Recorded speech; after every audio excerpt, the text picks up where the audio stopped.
ಕಿರುತೆರೆ ಪ್ರೇಕ್ಷಕರು ಬಹಳ ಕಾತುರದಿಂದ ಕಾಯ್ತಿದ್ದ ಬಿಗ್ ಬಾಸ್ ಕನ್ನಡ ಸೀಸನ್ 11ರ ಗ್ರ್ಯಾಂಡ್ ಫಿನಾಲಿಯು ಬಹಳ ಅದ್ದೂರಿಯಾಗಿ ನಡೆದಿದೆ. ರಜತ್, ತ್ರಿವಿಕ್ರಮ್, ಉಗ್ರ ಮಂಜು, ಹನುಮಂತ, ಮೋಕ್ಷಿತಾ ಪೈ ಈ ವಾರದಲ್ಲಿ ಮಿಂಚುತ್ತಿದ್ದಾರೆ. ಅದರಲ್ಲೂ ರಜತ್ ಲುಕ್ ಎಲ್ಲರ ಕಣ್ಣು ಕುಕ್ತಿದ್ದು, ರಜತ್ ಧರಿಸಿರುವ ಜಾಕೆಟ್ಗೆ ನೋಡುಗರು ಫಿದಾ ಆಗಿದ್ದಾರೆ. ರಜತ್ ಧರಿಸಿರುವ ಈ ಜಾಕೆಟ್ ಹಿಂದೆ ಒಂದು ಕಥೆ ಇದೆ. ಬಿಗ್ ಬಾಸ್ ಫಿನಾಲೆ ವಾರದಲ್ಲಿ ಅಂತಿಮ ಸ್ಪರ್ಧಿಗಳಾದ ರಜತ್, ತ್ರಿವಿಕ್ರಮ್, ಉಗ್ರ ಮಂಜು, ಹನುಮಂತು, ಮೋಕ್ಷಿತಾ ಪೈ ಹಾಗೂ ಭವ್ಯ ಗೌಡ ಅವರಿಗೆ ಬಿಗ್ ಬಾಸ್ ಒಂದು ಅವಕಾಶವನ್ನ ಕೊಡ್ತಾರೆ. ಈ ಬಿಗ್ ಬಾಸ್ ಮನೆಯಲ್ಲಿ ಈಡೇರಿಸಬಹುದಾದ ಕೋರಿಕೆಯನ್ನ ಪತ್ರದಲ್ಲಿ ಬರೆದುಕೊಡುವಂತೆ ಹೇಳ್ತಾರೆ. ಈ ವೇಳೆ ಸ್ಪರ್ಧಿಗಳು ತಮ್ಮ ವಿವಿಧ ಬೇಡಿಕೆಯನ್ನ ಬಿಗ್ ಬಾಸ್ ಮುಂದೆ ಇಡ್ತಾರೆ. ಈ ಸ್ಪರ್ಧಿಗಳ ಬಹುತೇಕ ಬೇಡಿಕೆಯನ್ನ ಬಿಗ್ ಬಾಸ್ ಪೂರೈಸಿದ್ದಾರೆ.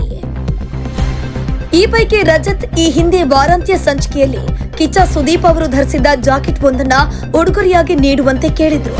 ಅಲ್ಲಿ ಕೋರಿಕೆ ಪತ್ರ ಬರೆಯುತ್ತಿದ್ದಂತೆ ತ್ರಿವಿಕ್ರಮ್ ಬಳಿ ಬಂದು, ನೀನ್ ಕೇಳಬೇಡ ಪ್ಲೀಸ್, ಇಬ್ಬರಿಗೂ ಸಿಗೋದಿಲ್ಲ ಅಂತ ಪ್ರಾಮಾಣಿಕವಾಗಿ ಮನವಿಯನ್ನ ಮಾಡಿಕೊಂಡಿದ್ರು. ರಜತ್ ಈ ಕೋರಿಕೆಗೆ ಬಿಗ್ ಬಾಸ್ ಅಸ್ತು ಅಂತ ಹೇಳಿದ್ದು, ರಜತ್ ಬಯಸಿದ್ದಕ್ಕಿಂತಲೇ ಹೆಚ್ಚಾಗಿ ನೀಡಿದೆ.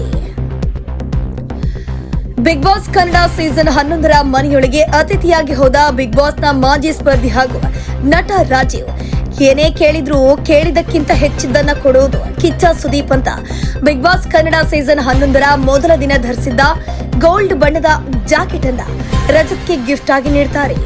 ಇದೇ ಜಾಕೆಟ್ ಅನ್ನ ರಜತ್ ಕಾರ್ಯಕ್ರಮದಲ್ಲಿ ಧರಿಸ್ತಾರೆ. ಹಾಗಾದ್ರೆ ರಜತ್ಗೆ ನೀಡಿರುವ ಜಾಕೆಟ್ನ ಬೆಲೆ ಎಷ್ಟಿರಬಹುದು ಅನ್ನೋ ಕುತೂಹಲ ತುಂಬಾ ಜನರಿಗಿದೆ. ಈ ಕುತೂಹಲಕ್ಕೆ ಉತ್ತರ ಇಲ್ಲಿದೆ. ಕಿಚ್ಚ ಸುದೀಪ್ ಧರಿಸಿದ್ದ ಆ ಜಾಕೆಟ್ನ ಬೆಲೆ 1.5 ರಿಂದ 2 ಲಕ್ಷ ರೂಪಾಯಿ. ಈ ಬಗ್ಗೆ ಸ್ವತಃ ರಜತ್ ಜಾಕೆಟ್ ನೀಡಿದ ನಟ ರಾಜೀವ್ ಅವರೇ ಮಾಹಿತಿ ಕೊಟ್ಟಿದ್ದು, ಆ ಜಾಕೆಟ್ನ ಬೆಲೆ ಏನಿಲ್ಲ ಅಂದ್ರೂ 1.5 ರಿಂದ 2 ಲಕ್ಷ ರೂಪಾಯಿ ಇದೆ ಅಂತ ಹೇಳಿದ್ದಾರೆ.